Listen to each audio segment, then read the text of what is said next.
Genesis chapter 12. God told Abram, "Leave your country, your family, and your father's home for a land that I will show you.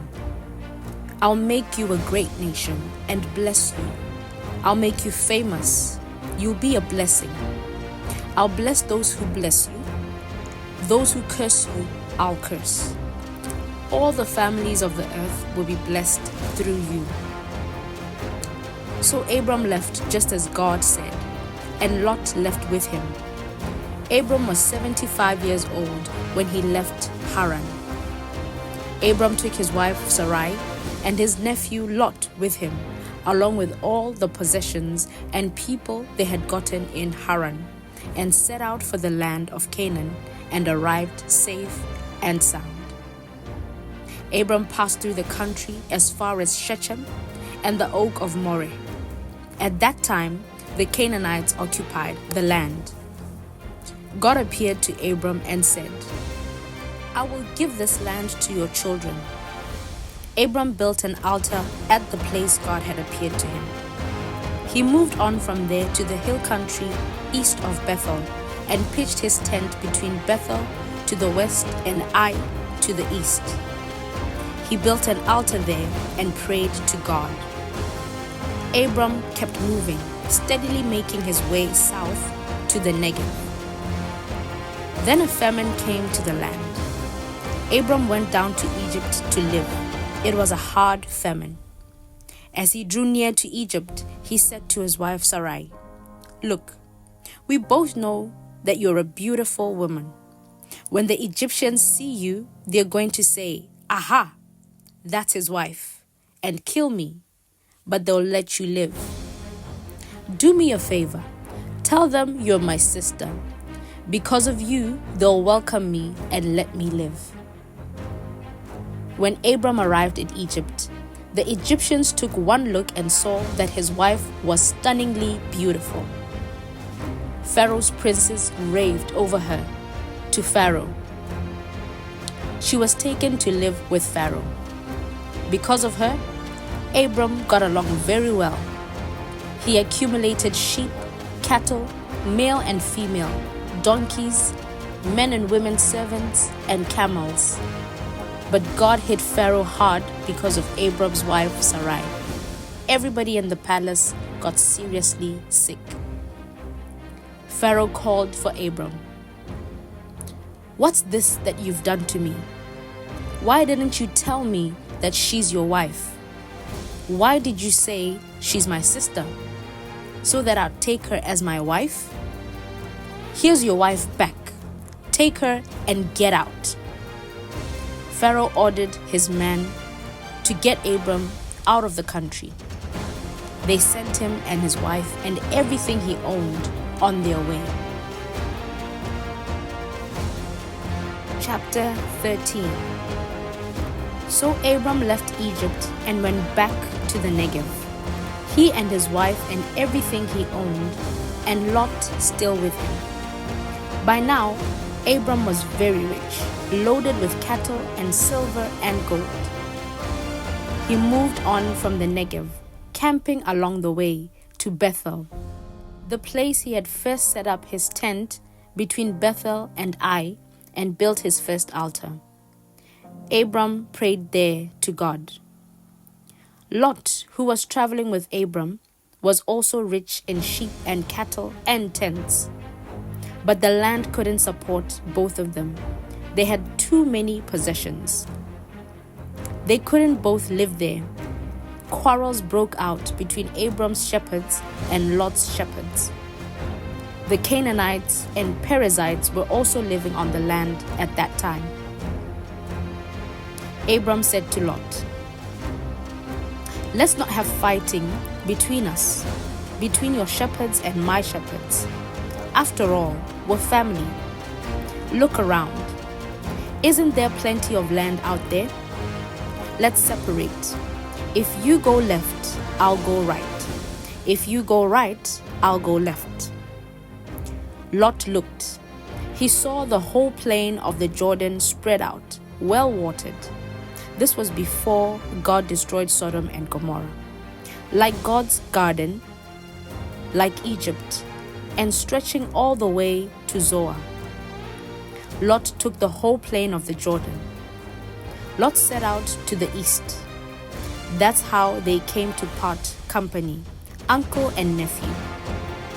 Abram settled in Canaan. Lot settled in the cities of the plain and pitched his tent near Sodom. The people of Sodom were evil, flagrant sinners against God. After Lot separated from him, God said to Abram, "Open your eyes, look around, look north, south, east, and west. Everything you see, the whole land spread out before you, I will give to you and your children forever. I'll make your descendants like dust. Counting your descendants will be as impossible as counting the dust of the earth. So on your feet, get moving. Walk through the country, its length and breadth. I'm giving it all to you." Abram moved his tent. He went and settled by the oaks of Mamre in Hebron. There he built an altar to God. Chapter 14. Then this: Amraphel, king of Shinar, Arioch, king of Elasah, Kedorlaomer, king of Elam, and Tidal, king of Goim, went off to war to fight Bera, king of Sodom, Bersha, king of Gomorrah, Shinab, king of Admah, Shemeba, king of Zeboim, and the king of Bela, that is Zoar. This second group of kings, the attacked, came together at the valley of Siddim, that is the Salt Sea. They had been under the thumb of Kedorlaomer for 12 years. In the 13th year, they revolted.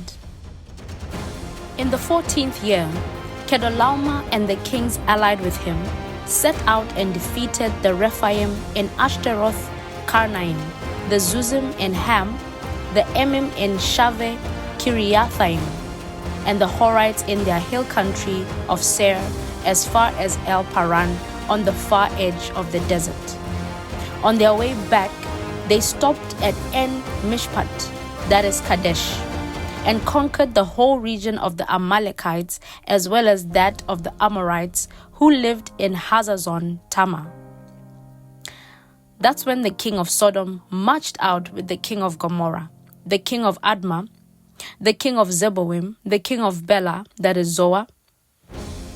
They drew up in battle formation against their enemies in the valley of Siddim, against Kedorlaomer, king of Elam, Tidal, king of Goim, Amraphel, king of Shinar, and Arioch, king of Elasah, 4 kings against 5. The valley of Siddim was full of tar pits. When the kings of Sodom and Gomorrah fled, they fell into the tar pits, but the rest escaped into the mountains. The 4 kings captured all the possessions of Sodom and Gomorrah, all their food and equipment, and went on their way. They captured Lot, Abram's nephew, who was living in Sodom at the time, taking everything he owned with them. A fugitive came and reported to Abram the Hebrew. Abram was living at the oaks of Mamre, the Amorite, brother of Eshcol and Anna. They were allies of Abram. When Abram heard that his nephew had been taken prisoner, he lined up his servants, all of them born in his household. There were 318 of them, and chased after the captives all the way to Dan. Abram and his men split into small groups and attacked by night. They chased them as far as Hobah, just north of Damascus. They recovered all the plunder along with nephew Lot and his possessions, including the women and the people. After Abraham returned from defeating Kedorlaomer and his allied kings, the king of Sodom came out to greet him in the valley of Shaveh, the king's valley. Melchizedek, king of Salem, brought out bread and wine. He was priest of the high God and blessed him. Blessed be Abram by the high God, creator of heaven and earth, and blessed be the high God who handed your enemies over to you. Abram gave him 1/10 of all the recovered plunder. The king of Sodom said to Abram, "Give me back the people, but keep all the plunder for yourself." But Abram told the king of Sodom, "I swear to God, the high God, creator of heaven and earth, the solemn oath, that I'll take nothing from you, not so much as a thread or a shoestring. I'm not going to have you go around saying, 'I made Abram rich.' Nothing for me other than what the young men ate and the share of the men who went with me, Anna, Eshcol, and Mamre. They're to get their share of the plunder."